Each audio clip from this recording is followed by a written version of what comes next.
ज्येष्ठ पूर्णिमा सन 2023 में कब मनाई जाएगी, किस तारीख में मनाई जाएगी, क्या उसका शुभ मुहूर्त है, चंद्रोदय का क्या शुभ मुहूर्त है और पूर्णिमा के दिन हम लोगों को क्या क्या करना चाहिए, क्या नहीं करना चाहिए, उन सब की जानकारी मित्रों आप इस वीडियो के माध्यम से प्राप्त करने वाले हैं। जय माता की मित्रों, स्वागत करता हूं आपके अपने YouTube चैनल कष्टों से मुक्ति में और आशा करता हूं कि आप सभी अच्छे होंगे। कहना चाहूंगा कि अगर आप इस चैनल पर मित्रों नए हैं तो कृपया चैनल को सब्सक्राइब कीजिए, क्योंकि हम इस चैनल के माध्यम से ऐसी वीडियो लेके आते रहते हैं जो मानव के जीवन में आने वाले कष्टों को कम करने में सहायक होती हैं।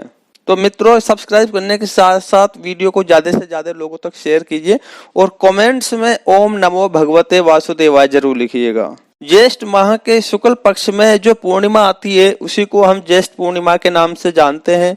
ज्येष्ठ का मतलब बड़ा होता है। बड़े भाई को भी हम ज्येष्ठ भ्राता बोलते हैं। कोई हमसे बड़ा होता है तो उसको हम ज्येष्ठ बोलते हैं। इसी वजह से ज्येष्ठ पूर्णिमा का विशेष महत्व बताया गया है शास्त्रों के अनुसार। इस दिन जो पूर्णिमा आ रही है उस पूर्णिमा को हम लोगों को बड़े धूमधाम और हर्षोल्लास व विधि विधान के साथ मनाना चाहिए, जिसके करने से चंद्रदेव प्रसन्न होते हैं, विष्णु भगवान प्रसन्न होते हैं।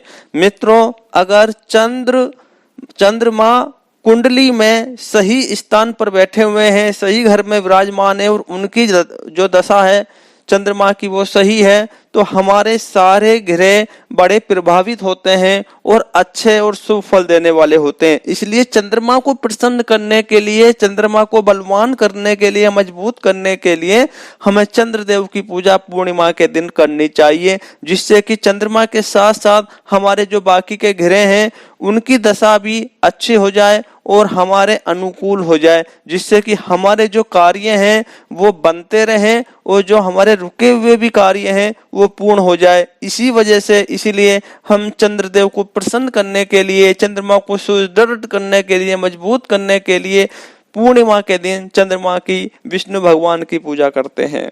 मित्रों ये प्रश्न बहुत आता है मेरे पास में कि गुरुजी पूर्णिमा के दिन हमें क्या करना चाहिए और क्या नहीं करना चाहिए। तो बताना चाहूंगा कि पूर्णिमा के दिन हमें प्रातः काल संभव है तो सूर्योदय से पहले उठकर स्नान करना चाहिए।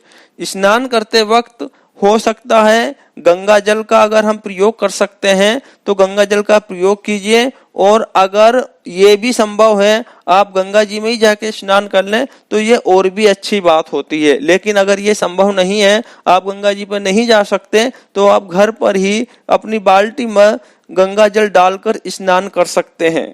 स्नान करने के बाद स्वच्छ वस्त्र आप लोगों को धारण करने हैं। स्वच्छ वस्त्र, धुले हुए कपड़े होने चाहिए। और अगर उस दिन आप सफेद रंग के कपड़े पहनते हैं या पीले रंग के कपड़े पहनते हैं तो उनको अति उत्तम माना गया है, क्योंकि चंद्रमा का जो रंग है वो सफेद कलर का होता है और विष्णु भगवान जो प्रसन्न होते हैं वो पीले रंग से होते हैं। तो अगर आप इन दोनों का कॉम्बिनेशन पहन लेंगे तो यह बहुत ही अच्छा होगा। उसके बाद धूप दीप प्रभु को अर्पित करना चाहिए। और अगर आप व्रत रखने में सक्षम हैं, व्रत रख सकते हैं, व्रत रखने की आपकी सामर्थ्य है, तो आपको व्रत रखने का संकल्प लेना चाहिए, विष्णु जी का पूजन करना चाहिए और आपको सत्यनारायण भगवान की कथा सुननी चाहिए या किसी पंडित को बुलाकर करानी चाहिए। मित्रों बताना चाहूंगा कि अगर आप सत्यनारायण की कथा को सुनना चाहते हैं तो मैं लिंक डिस्क्रिप्शन में दे देता हूं और वीडियो को एंड स्क्रीन पे भी लगा देता हूं। आप उस सत्यनारायण की कथा से रूबरू हो सकते हैं, सत्यनारायण कथा को सुन सकते हैं, सत्यनारायण कथा का आनंद ले सकते हैं और अपने जीवन को आनंद में बना सकते हैं। उस वीडियो में पूरी कथा है तथा सत्यनारायण भगवान जी की आरती भी है। वो वीडियो मैंने बनाई थी जब सत्यनारायण भगवान की कथा हो रही थी, उस समय की वो वीडियो बनी हुई है। तो आप उस वीडियो को सुनकर अपने जीवन को पुण्य प्राप्त कर सकते हैं, अपने जीवन को आनंदित कर सकते हैं। इस दिन हजामत नहीं करनी चाहिए, बाल नहीं कटाने चाहिए, नाखून नहीं काटने चाहिए तथा किसी की लड़ाई झगड़ा बुराई हट ये कार्य इस दिन नहीं रखने चाहिए।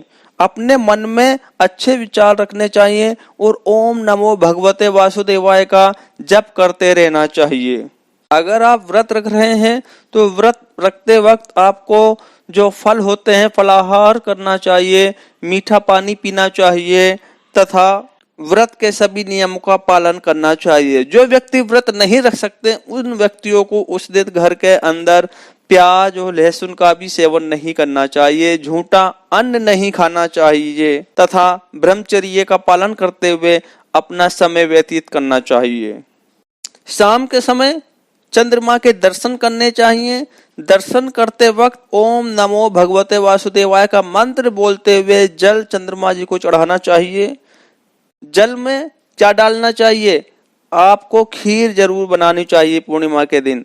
खीर से जो हमारे चंद्रमा हैं वो मजबूत होते हैं और खुश होते हैं, तो थोड़ी सी खीर हमें जल में भी ठंडी करके डाल लेनी चाहिए और चंद्रमा जी को वो खीर समर्पित करनी चाहिए। जो हमने प्रसाद बनाया है चन्ना व्रत का, जो हमने प्रसाद बनाया है वो प्रसाद भी जल के अंदर डाल के चंद्रमा को समर्पित करना चाहिए, जिससे चंद्रदेव प्रसन्न होते हैं। अब मित्रों बताना चाहूंगा कि ज्येष्ठ पूर्णिमा किस दिन आ रही है। जी हाँ, ज्येष्ठ पूर्णिमा 3 जून 2023 दिन शनिवार के मनाई जाएगी और जो चंद्रोदय का समय रहेगा वो 6:39 पर रहेगा शाम के। और जो ज्येष्ठ शुक्ल पूर्णिमा की प्रारंभ हो रही है वो प्रारंभ तिथि है 3 जून को प्रारंभ हो रही है 11:16 पर और कब तक रहेगी? वो रहेगी 9:11 पर 4 जून तक रहेगी। तो ये मैंने आपको बताया कि ज्येष्ठ पूर्णिमा कब मनाई जाएगी और क्या उसको मनाने की विधि है और क्या हमें करना चाहिए उस दिन और क्या हमें नहीं करना चाहिए। तो मित्रों, मैं अपने चैनल पर इसी तरह की वीडियो, इसी तरह की जानकारी लेकर आता रहता हूँ। राशियों के बारे में भी मैं अपने चैनल के माध्यम से आप लोगों को जानकारी देता रहता हूँ। तो कहना चाहूंगा कि अगर आप इस तरह की जानकारी प्राप्त करते रहना चाहते हैं और अपने जीवन को खुशहाल बनाते रहना चाहते हैं तो मित्रों चैनल को सब्सक्राइब कीजिए, वीडियो को लाइक कीजिए, शेयर कीजिए। इस वीडियो में इतना ही, मिलते हैं एक नई वीडियो में, तब तक के लिए ओम नमः शिवाय।